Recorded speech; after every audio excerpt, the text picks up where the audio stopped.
Welcome to Grafted Theology, where we explore the deep and transformative truths of the Christian faith. I'm your host, Drew Winton, and today I'll be tackling the challenging topic of marriage roles as seen in Ephesians 5:22 through 33. This can often be an uncomfortable topic for some, but I think that mainly stems from the misuse and misunderstanding of this passage. Here, Paul explains how Christian husbands and wives should apply their understanding of salvation within their marriage. And although Paul mentions the importance of mutual submission between all believers in verse 21, here he specifically applies this principle within the context of marriage, where wives are to submit to their husbands as they would to Christ and show them respect. Often overlooked, however, is that men are equally obligated. Husbands are told to love their wives as Christ loved the church, with humility and sacrifice, as if caring for their own bodies. And despite popular myth, the Bible does not permit either sex to be abusive or unloving within marriage. Today, we are primarily going to be covering just verses 22 through 24 in Ephesians 5, which are often taken drastically out of context and grossly misinterpreted. But I want us to read the whole section on marriage to see it in context. And then in the next episode, I'll be covering the rest of the passage.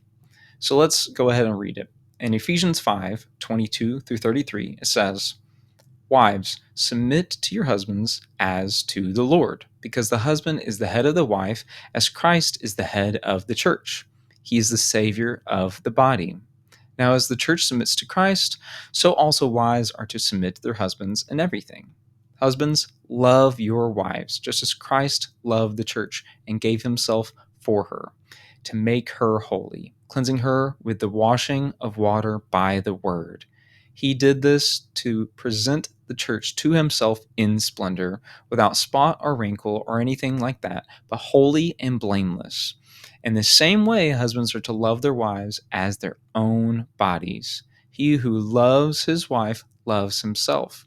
For no one ever hates his own flesh, but provides and cares for it, just as Christ does for the church, since we are members of his body. For this reason, a man will leave his father and mother and be joined to his wife, and the two will become one flesh. This mystery is profound, but I'm talking about Christ and the church. To sum up, each of you is to love his wife as himself, and the wife is to respect her husband." All right, so let's have some participation here. When verse 22 says, "Wives, submit to your husbands," who is he addressing? That's right, wives. So that means Paul is not addressing husbands here and telling them to make their wives submit. And Paul begins this portion on marriage by addressing wives. So I'm just starting where he starts. Never fear, though, I'll be going over the section addressing husbands next time.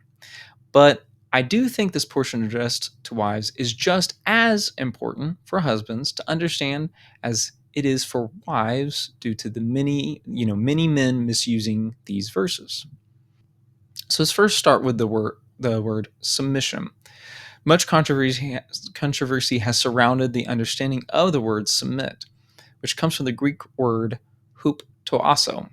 It originally was a military term meaning to arrange forces under the guidance of a leader. Biblical wifely submission in the context of marriage is not done out of persuasion or compulsion, nor is it intended to convey a sense of inferiority, blind obedience, or servitude, but rather willingly subjecting and respectfully placing themselves under the husband's leadership. It emphasizes a voluntarily and loving attitude of respect, honor, and deference that a wife chooses to have toward her husband. And I just want to emphasize it's a choice. It acknowledges the husband's responsibility and role as the head of the family, just as Christ is the head of the church. Marital submission also involves a willingness to work together while still respecting the husband's leadership. So just to quickly put it here, biblical wifely submission, in short, is where a wife willingly and respectfully places herself under the husband's leadership. So continuing in verse 22, it says, "Wives, submit to your husbands as to the Lord." So I want us to first notice that wives are to submit to their husbands. Women are not commanded here to submit in a similar way to all men.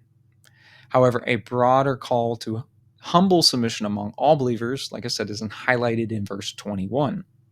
It's important to note that this principle is to be applied specifically within marriage. This does not extend to dating relationships, social or employment settings, or a woman's relationship with another woman's husband. The foundation of this submission is rooted in being as to the Lord. This implies that submission is not contingent on the other person's character or performance. Wives are called to express love to their husbands in this way, regardless of whether they feel their husband deserves it.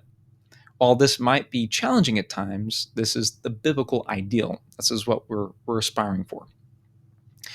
It should be noted that this deals with marriage, not abuse. Christianity places a high value on love, compassion, and justice. Abuse goes against these principles, and individuals in abusive situations should seek personal safety as a first priority and help from the appropriate authorities. Nothing in Paul's teaching here or elsewhere in the Bible instructs a woman to keep herself or her children physically, emotionally, or verbally available for spousal abuse. It's essential to emphasize that this teaching should never be used to condone or justify abusive behavior in any way. I just wanted to make sure I got that clear. All right, continuing in verse 23. Because the husband is the head of the wife, as Christ is the head of the church. He's the Savior of the body. Here, Paul provides the spiritual basis for his instruction. He uses the analogy of Christ, the husband, and with the wife, the church. I flipped that with the church, the wife. And Christ loved the church so much that he gave his life for it. Similarly, husbands are to love their wives so much that they are willing to give up their lives for her. And wives are to show devotion to their husbands, similar to the church's call to love the Lord. Paul also notes the church is Christ's body, and he is himself its Savior.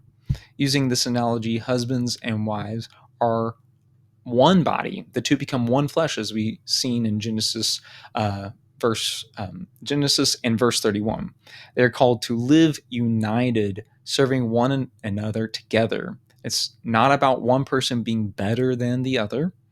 Jesus is part of the Trinity and is identical in essence and equal to God the Father, and yet he is able to submit without becoming inferior.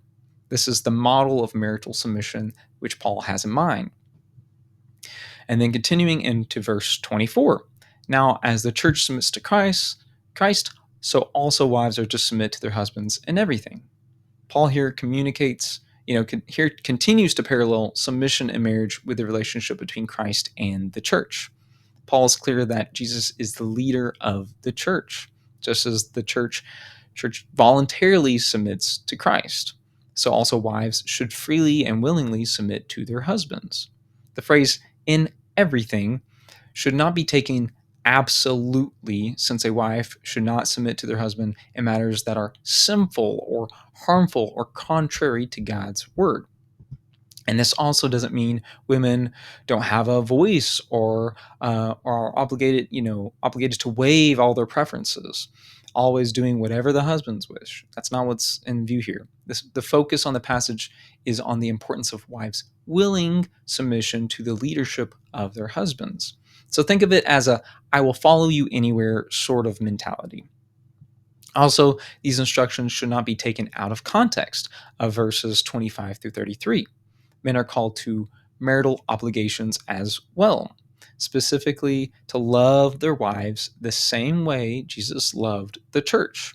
This means a sacrificial, humble, loving leadership.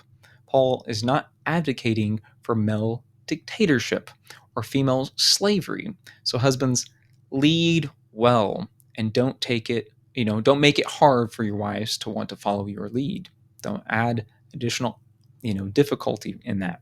So in conclusion, biblical wifely submission in marriage involves a voluntary, it's not forced, it's voluntary, loving attitude of respect and difference, where a wife willingly places herself under her husband's leadership, acknowledging his responsibility in the family, akin to the relationship between Christ and the church. And it said earlier, as unto the Lord.